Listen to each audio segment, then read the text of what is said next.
আসসালামু আলাইকুম ব্যারিস্টার হাসান। ওয়ালাইকুম আসসালাম। কেউ কি বিয়ে করার উদ্দেশ্যে ইউকেতে ভিজিট ভিসার অ্যাপ্লিকেশন করতে পারে?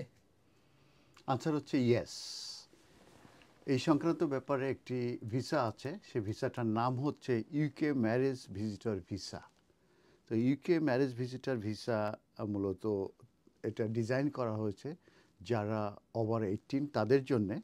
তো তারা আসবে ইউকেতে, তাদের এই উদ্দেশ্যই হচ্ছে যে তারা এদেশে এসে ম্যারি করবে, অথবা তারা কোনো সিভিল পার্টনারশিপ ফর্ম করবে, এবং যখন তাদের ভিসা গ্রান্ট হবে এখানে আসার পরে তারা নোটিশ অফ এ ম্যারেজ দিবে অথবা নোটিশ অফ এ সিভিল পার্টনারশিপের দিবে ইন দ্য ইউকেতে।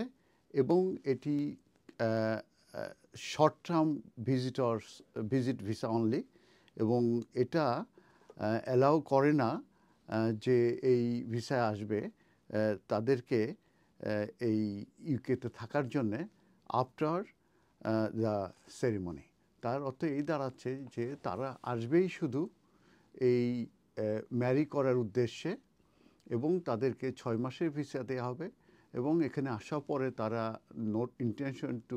Notice of intention to marry কিংবা সিভিল পার্টনারশিপের যে নোটিশ আছে সেটা লোকাল যে ম্যারেজ রেজিস্টার অফিসার সেখানে দেবে, এবং সেখানে তারা ম্যারেজ করার পরে তাদেরকে 6 মান্থের ভিতরে কিন্তু ইউকে ছেড়ে তাদেরকে চলে যেতে হবে।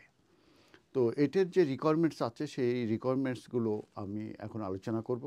প্রথমে যেটা হচ্ছে যে এই তাদেরকে 18-র উপরে তাদের বয়স হতে হবে। সেকেন্ড হচ্ছে যে যখন তারা ভিসা দেওয়া হবে, আসার পরে তাদের একটা ইন্টেনশন থাকতে হবে যে নোটিশ অফ ম্যারেজ অথবা সিভিল পার্টনারশিপ সেটা দিতে হবে ইন দ্য ইউকেতে, অথবা তাদের intent to marry or form a civil partnership in the UK within 6 month on arrival, আসার পরের থেকে। তাদের সাফিসিয়েন্ট ফান্ড থাকতে হবে to cover all reasonable cost, এটা ইন রিলেশন তাদের visit, travel, maintenance, accommodation cost, এবং সেটা হতে হবে without working or accessing public funds.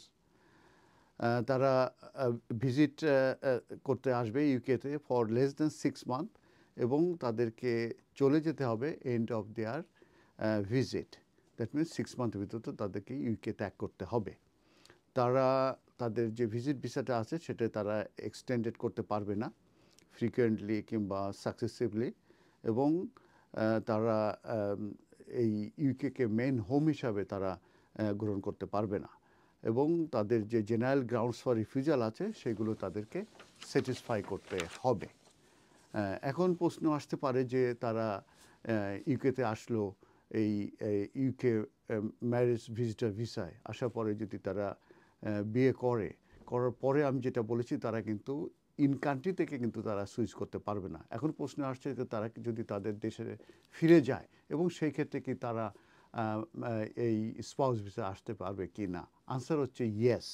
এক্ষেত্রে বলা হয়েছে যে তারা এখানে ইউকে ম্যারেজ ভিজিটার ভিসা আসবে, এবং এটা তারা ম্যারেজ করার পরে যখন তারা ম্যারেজ সার্টিফিকেট এখানকার পাবে তখন তাদেরকে অবশ্যই তার কান্ট্রি অফ অরিজিনে ফিরে যেতে হবে, এবং এটা প্রিভেন্ট করবে না তাদেরকে তার কান্ট্রি অফ অরিজিনে যে অ্যাপ্লাই করা as a spouse of A British citizen হোক কিংবা as a spouse of A settle person হোক কিংবা অন্য কোনো স্পাউস হলেও তারা কিন্তু বিয়ে করে আবার তারা চলে যেয়ে তারা কিন্তু আবার আসতে পারবে। সেই ক্ষেত্রে কিন্তু যেটা করতে হবে তাদেরকে entry clearance as a spouse from outside of the ইউকের অ্যাপ্লিকেশন করতে হবে, যেটা আমরা স্ট্যান্ডার্ড যে অ্যাপ্লিকেশন করি এন্ট্রি ক্লিয়ারেন্স সেটা কিন্তু তাদেরকে করতে হবে, এবং সেই ক্ষেত্রে তাদেরকে ইন্টেন্ড করতে হবে।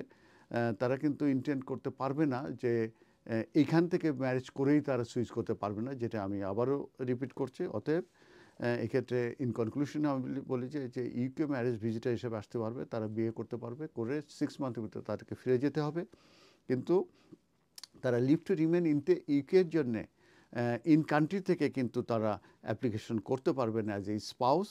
এবং যেটা বলেছে যে it is possible to marry in the UK, তারা এই ম্যারেজ ভিজিটার ভিসা এখানে এসে বিয়ে করবে এবং তাদেরকে ইউকে ত্যাগ করতে হবে, এবং লেটার অন তাদেরকে entry clearance as a spouse হিসাবে তারা অ্যাপ্লাই করে আবার এন্ট্রি ক্লিয়ারেন্স নিয়ে তারা আসতে পারবে। আমাদের এ ব্যাপারে এক্সপার্টাইজ আছে। আপনারা যদি কেউ এ ব্যাপারে অ্যাসিস্ট্যান্ট চান, আমরা এমকে হোসেন সলিসিটর আপনাদেরকে অ্যাসিস্ট্যান্ট করতে আমরা সবসময় আগ্রহী আছি।